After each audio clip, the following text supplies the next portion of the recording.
everybody, today is dethatch day and I'm pretty stoked about that. It's been a while since this lawn's been dethatched and I'm sure there's tons of crap in there that's just ready to get out and let the lawn breathe, and I'm excited to do it and I'm excited to video it. But first, I'm probably going to break this out into two separate videos. The first video, part one, this video will be more of the process of dethatching my lawn, what it looks like, what the thatch looks like, how the process goes, any issues that I've got. The second video, part two, will be more of a discussion about thatch. Is it really a discussion if it's just me talking? It'll be me flapping my jaw about thatch and some thoughts I have about why Alaska specifically might have, there might be some conditions here that make the environment more susceptible to thatch buildup. And also we'll take a look at a cross section of my turf and see exactly what's in this thatch, what's it look like, what's it all about. So stick around for this one and come back for the second one. I'm going to get busy. I'm going to unload that beast and get started.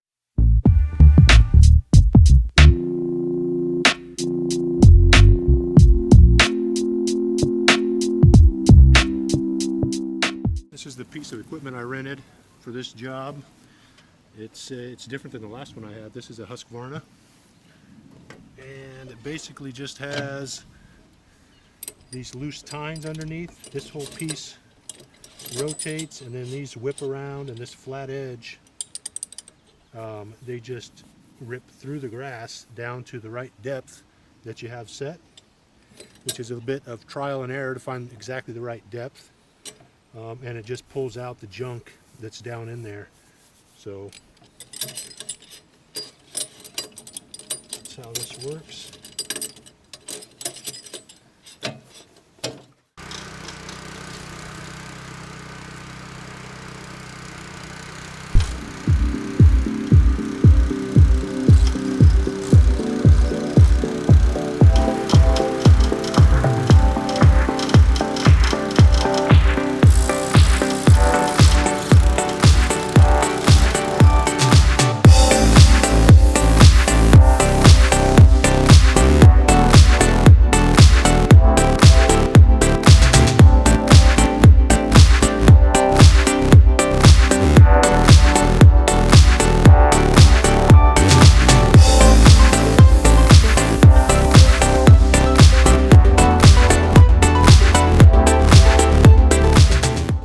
Passes with the dethatcher, and it took me a little while to get the depth set right where I wanted it, and it's a little bit deeper right now than what I thought I really needed, but I'm happy with it. I'm kind of right between two settings.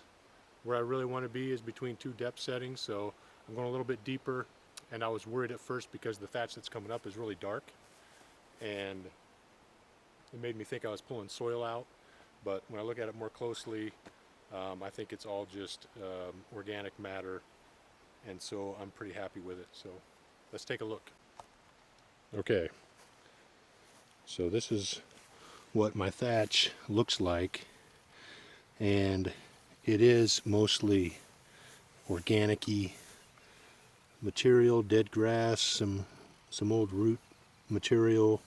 The dark stuff is mostly root material, I think. And some moss, some dead moss, but it's pretty light and fluffy. I was afraid that like I said, that some soil was coming up because of the color, but I don't think that's the case. And if this were, a regular yearly maintenance dethatching, I might go a little bit higher than this to not stress out the grass so much, but the grass is not in great shape anyway, so I don't mind pushing it a little bit.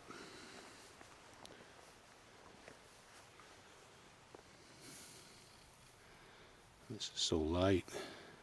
You can see the moss. That's green moss. This moss doesn't look like it got hurt too much by me trying to kill it. Well, some of it is.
able to finish dethatching the entire yard last night, which is great because it was kind of a race to the finish to make sure I got done with everything last night so I could return the dethatcher to the rental shop this morning on my way to work. And I feel pretty good about what was done on the lawn last night. Got a lot of material up. I didn't film any of the dethatching in the front because I was in such a hurry to get it done. Let me show you the rest of the yard.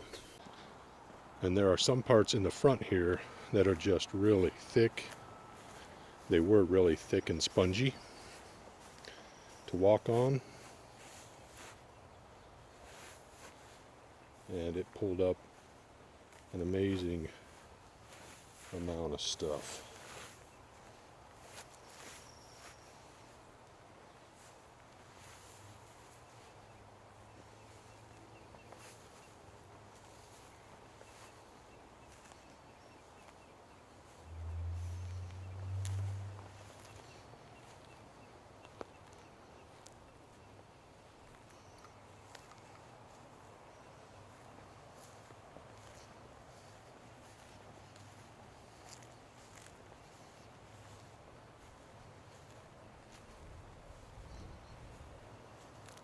So now comes cleanup time. And the way I figure, I've got basically 3 options for cleaning up the thatch.